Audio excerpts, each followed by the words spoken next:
Eyo, what's up? Welcome back to sa ating channel, it's Box TV. Alright, so tayo babalik muli mga babayan at ito, breaking news. Pag-usapan natin mga babayan, isa pong DDS na general mga babayan ang dinampot po sa airport.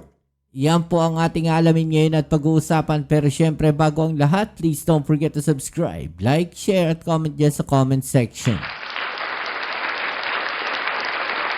Okay, so ito may nitinit pa mga babayan at talaga namang marami ang nagulat dito sa balitang ito dahil isa pong retired military officer, no, inaresto po ng kapulisan dyan po sa airport. At ito po yung balita niya mga babayan, retired military officer arrested over sedition raps mga babayan, no, sedition po o ano tawag natin dito, naghihikayat po ng kaguluhan, no, dito sa ating bansa. Parang ganun po yung lumalabas dyan mga babayan. At ito po ay walang iba kundi ito pong si retired Major General Romeo Pukis mga babayan. Inaresto po ng pulisya sa pagdating nito sa bansa pasado alas 8 kaninang umaga, no, kaugnay ng inciting to sedition na kaso. Sa parking area malapit sa VIP zone, inilabas si Pukis na nakaposas ngunit natatakpan ng jacket. Bahagya pa nagkatensyon ng igiit ng mga abogado na makasama sa sasakyan ang inaresto. Sigaw ni Topacio, hindi ito request kundi demand dahil karapatan ito. Well, karapatan po talaga yan mga babayan, pero nakakapagtaka po, bakit nandiyan kaagad itong si Topacio? Ano rito si Topacio mga babayan no? Lahat na lang ata ng mga DDS na akusado siya ang nagiging abogado mga babayan. Nagtataka lang ako. Well, siguro hindi na rin nakakapagtaka kasi alam naman natin itong si Topacio di ba? Alam nating anti-government na abogado itong attorney na to.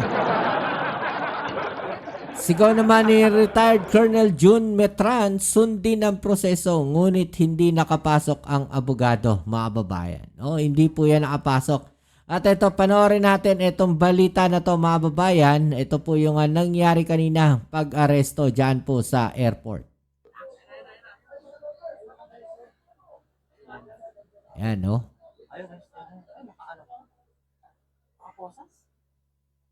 Ay, so ayan po.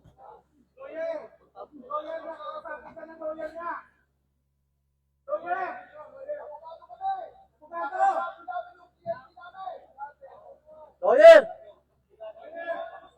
Lawyer!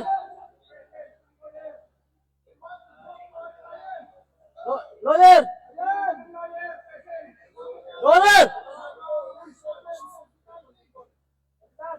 Nakakapagtaka lang, no, sumisigaw sila ng lawyer daw o abogado mga babayan, samantalang pagka mga ordinaryong mamamayan. No, ito ang tanong natin, no? Bakit kapag ordinaryong mamamayan ang hinuhuli, wala namang kasamang abogado? 'Di ba mga kababayan? Pinipili ba talaga ang hustisya? Mga kababayan? No, hindi kaya dapat kung gusto nila na ito ay hinuhuli si Pukis at gusto nila may abogado, hindi kaya dapat na lahat ng hinuhuli dito sa ating bansa may kasama silang abogado para pag ano tawag natin dito, makasama ng mga akusado na hinuhuli nila, yung mga ordinaryong mamamayan. 'Di ba? Kawawa sa kanila, 'di ba?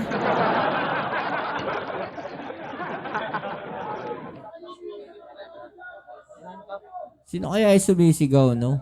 So, ayan niresto na siya.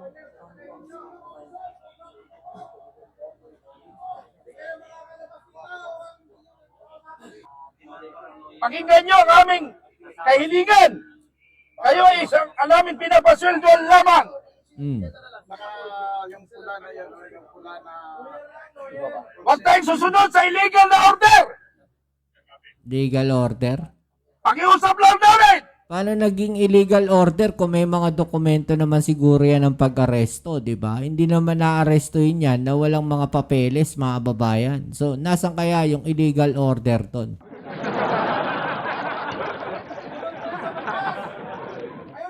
tayong susunod sa illegal. Sundin natin ang proseso. Kayo mismo ang lumalabag sa batas. Kayo ang tagapagpatupad ng tama, hindi mali. Dapat marinig nyo, maintindihan nyo, sinasabi namin. Simple lang naman, lawyer. Makitali lang po. Makipag-usap ang lawyer to lawyer. Hindi ito optional. Karapatan ito. Mm. Hindi po ito pakita. Kung sinasabi nilang hindi optional at karapatan po yan, mga babayan, diba? Pwede naman silang pumunta. No, kung saan dadalhin yan si Pokis. Doon sila sumunod, pumunta sila doon, mga babayan. No? Kasi, kung ganito yung sinisigaw nila dyan, no? Paano naman yung mga ordinaryong mamamayan na hinuhuli nga na wala namang abogado? Pwede bang sumigaw muna sila? No, pwede ba muna nilang sabihin na, teka lang, huwag nyo muna kami hulihin. No, tatawag muna kami ng abogado namin. Pwede kayang ganon? Mga babayan? 'Di ba? Hindi pwedeng ganon nangyayari pag hinuli ka ng pulis, diretso ka presinto ka kaagad pag ordinaryong mamamayan ka. 'Di ba? We are not requesting, we are demanding. Lawyer lang naman. Lawyer lang naman. Kailangan lang siyang kausapin ng lawyer para walang gulo. Sige, subukan nyo magpakausap. Ayan, at least, media, nakita nyo. Hindi media lang, taong bayan! Narinig nyo, taong bayan! Hindi na umihira ng batas! Yung lawyer, ayaw patuloyin. Ito ang tinatawag batas militar, silently! Batas militar silently? Meron ba na? Hindi na susunod ang tamang proseso sa batas! Violation po yan ng constitutional right. Yung ina-aresto ninyo. Paano yung constitutional rights ng mga taong simpleng mamamayan, no? Yung sinasabi natin na hinuhuli. Paano kaya yung constitutional rights nun? Ganon din kaya isisigaw na itong mga abogado na to? Ano na sa kabila? Wala tayong nagagawa! Yan, mga kababayan, hindi tumutupad sa batas! Ang gobyerno ito! Kayo mga kapulisan! Nakita nyo naman gusto namin kausapin man lang sa dali. Hindi naman Grabe, oh. Ayaw nyo doon sa iba yung ginaan. Sir, what's the next step for this? Ano po ang next step, sir? Okay. And Hindi then, pwede yan. At irireklamo namin ito. We will not let this pass kasi kung dating general, ginaganito nila, ano pa kaya yung pangkaraniwang mga mamamayan? Kita-kita po tayo sa krami. Yun na nga yung sinasabi natin, mga babae. No, di dapat fair lang din. No, dapat walang pinipili sa batas, mga babayan. Kahit sino. 'Di ba? Kasi ganoon din naman 'yung nangyayari sa mga simpleng mamamayan kapag hinuli. 'Di ba? Diretso kagad sa kulungan at doon na pinupuntahan ng abogado. Doon sumusunod 'yung abogado. So anong isinisigaw dito? No? Neto nga abogado na 'to, mga babayan, netong si Topacio. 'Di ba? Dito kayo pumunta sa krami. Siguro naman binasahan yan. No? Binasahan naman siguro yan at inilahad sa kanya yung kanya mga karapatan. Diba? At nakita nyo naman. No? Wala namang tensyon na nangyari sa paghuli sa kanya. Diba? Wala namang ganun nangyari. Diba? So ano nirereklamo ni Topacio? Alam niyo ang problema kasi, no? May nabasa ako May nabasa talaga ako sa isang article. Mga babayan, hindi ko lang nakuha yung article na yun Pero isa yun sa mga kasama sa playbook, no? Na ginagawa ng mga DDS. Yung ganyang strategy na kung saan, no? Gagawa sila ng isang kaguluhan kahit wala naman talagang kaguluhan, mga babayan. At kapag nasusukol na sila na yung mag-play na biktima. Play victim na sila, mga babayan. Kasama yan sa playbook nila ng mga DDS, mga babayan. Ano? Ito karagdagan lang din dito sa balita na to. Mainit na balita, inaresto si retired Major General Romeo Puquis kaugnay sa kasong inciting to sedition. Detalye tayo sa ulat on the spot ni Ian Cruz. Ian? Yes, Rafi, sa mga sandaling ito ay narito pa rin sa loob ng CIDG NCR ang inaresto nga na retired Air Force General na si Romeo Puquis para sa pagpoproseso sa kanya kagaya ng iba't ibang ginagawa sa pag-aresto gaya ng mugshot, ng fingerprints at yung medical. At Rafi, inaresto nga kaninang umaga si General Puquis sa pagdating nito sa bansa alas 8 ng umaga kanina nang lumapag ang aeroplano sinakyan ni Puquis mula Bangkok, Thailand sa bakasyon kasama ang kanyang pamilya. Nakaproses na siya na makunan palabas ng terminal. Ang pag-aresto ay sa bisa ng warrant of arrest mula sa Quezon City RTC kaugnay sa inciting to sedition case ni Puquis. Oh, so may warrant of arrest naman pala. So asan ang illegal doon? Di ba mga babayan? Sa eksklusibong panayam ni Puquis, Di ba? Kaya yan hinuli kagad sa loob mga babayan. No, napakasimple lang. 'Di ba? Ito parang naisip ko lang, no, bakit yan hinuli sa loob ng airport? 'Di ba? Para hindi na makaalis, hindi na basta-basta makalabas o hindi makatakas kasi may warrant of arrest na eh. 'Di ba mga babayan? Para hindi na makatakas, ba mamaya paglapag do sa airport, may ibang mga outlet yan dyan na pwede niyan labasan, natakasan na yung mga pulis. Kung sa labas mag-aantay ang mga pulis para i-serve yung kanyang warrant. 'Di ba? Which is yun yung walang karapatan, yung mga abogado na makapasok siguro doon. Ngayon, ang tanging magagawa na lang nila ay sumunod sa CIDG o sa krame. 'Di ba? At doon nila kausapin etong si Romeo Puquis, mga babayan. 'Di ba? Imagine ninyo, inciting to sedition po 'yan, mga babayan. Hindi naman din basta-basta yung kaso na 'yan. 'Di ba? At meron po siyang warrant. So wala pong illegal doon sa nangyari na isinisigaw, no, netong si Topacio. isa umano itong uri ng panggigipit sa mga taong bayan na naghahayag lamang ng damdamin sa nagaganap na korupsyon sa bansa. Yan na nga 'di ba? Pwede naman kagaya niya, maraming tao ang naglalabas sa kanilang damdamin, no? Sa korupsyon sa ating bansa. Pero ang problema is kung naghihikayat kayo na mag-aklas, naghihikayat kayo ng kaguluhan, hindi na yan paghahayag ng iyong sa loobin o malayang pamamahayag. 'Di ba? Naghihikayat na kayo ng kaguluhan. 'Di ba? At doon pumapasok yung inciting to sedition. 'Di ba? Kung nagsasabi lang kayo, dapat ganito, ganyan ang gawin ng gobyerno, no, sobra na ang ginagawa ng gobyerno, pero kung sasabihin niyo, tara mag-rally tayo, pabagsakin natin ang gobyerno, ibang usapan na 'yon. 'Di ba? Ibang usapan na 'yon. Pasalamat nga itong ibang mga DDS vlogger 'Di ba? Kahit na naghihikayat sila ng ganyang mga kaguluhan, hindi naman sila hinuhuli. Pinapabayaan pa sila ng gobyerno. 'Di ba? Yun yung doon, yun yung kaibahan nung sinasabi nilang pamamahayag ng kanilang saloobin, no, kaysa doon sa naghihikayat sila ng kaguluhan para lumaban sa gobyerno at administrasyon. Magkaiba po yun, mga babayan.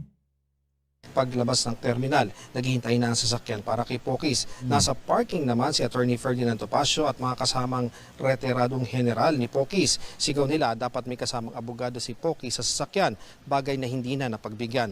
Agad din nila sa kamkrami si Puquis para iproseso nga at dalhin sa QCRTC Kalaunan. Sabi ni Topacio, ipoproseso nila ang piyansa ni Puquis ngayong araw. Nagugat ang kaso sa statement ng retiradong general sa mga rally na ininterpret naman daw na nanghihikayat na wag nang galangin ng gobyerno at ang mga nasa active service naman ay mag-withdraw ng suporta. Diba? Nananawagan kayo na yung mga nasa active service mag-withdraw ng suporta sa ating gobyerno. Diba? Malinaw na panghihikayat yan, mga babayan, no, na talikuran nila, no, yung kanilang sinumpaan, no, sa ating bansa. Lalo't yan po ay mga active pa. Di ba mga babayan? Malinaw po yun no? Malinaw po na nanghihikayat sila ng kaguluhan. Anong gagawin ng mga sundalo kung sila ay babaliktad? Anong gagawin ng kapulisan kung sila ay babaliktad? 'Di ba? So magkakaroon na ng gusto kasi nilang gayahin yung EDSA 1 na kung saan nandun yung mga sundalo.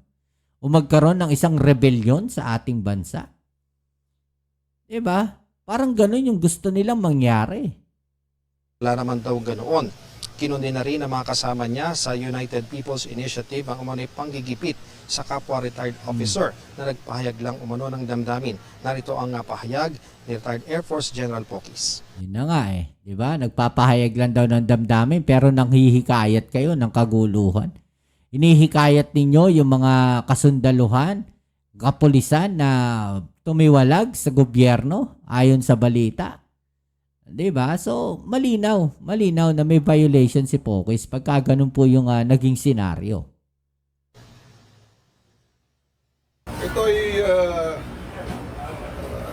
panggigipit ito, pang-ahas, pananakot sa ating mga taong mamamayan. Papahayag ng damdamin sa matinding korupsyon sa bayan natin. Bakit po kayo nakaganyan? Inaresto ko dahil may kaso ako na inciting sedition. So, hinaharap natin ito.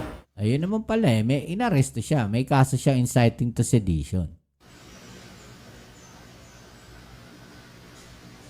Rafi, sa press con dito sa Krame, nabanggit naman ni Attorney Topacio na pinag-aaralan nila kung ano ang administratibo o kasong kriminal na maaaring iharap nila dun sa mga arresting officer na hindi nga pumayag na palapitin sila ng inaresto nga ang kanilang kliyente. Samantala sinabi naman ni CIDG NCR Chief ni Colonel John Giagi na noong sila ay pumanik at papasok ng terminal ay wala naman daw ang mga abogado ni itong si Pokis. Isa pa, Rafi, wala naman daw silang clearance para makapasok doon. Yan At hinagalang daw nila kung ano man ang kanilang magiging pasya at tiniyak din ni Giagi na nung arestohin nila si Pokis ay kasama nito ang kanyang misis at isang anak at binasahan daw ito ng Miranda rights. Yan muna ang latest mula rito sa Campo Crame. Balik sa iyo, Rafi. Yun na nga, 'di ba? Binasahan, ng Miranda rights. Merong legal, mga babayan. In short, legal.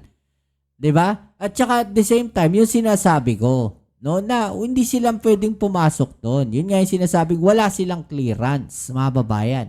At the same time, nagtataka nga tayo, bakit nandoon? Nandoon itong si Attorney Topacio bigla. Alam ba nila? Nahuhulihin na itong si Pokis, mga babayan. Well, kayo na po ang humusga dyan. I-comment sa ibabaan yung mga opinion at ating yung pag-usapan. Alright? So yan muli, kita tayo sa ating next video upload. Ito po muli ang inyong Kuya Mobs, It's Mobs TV. Peace. I'm out.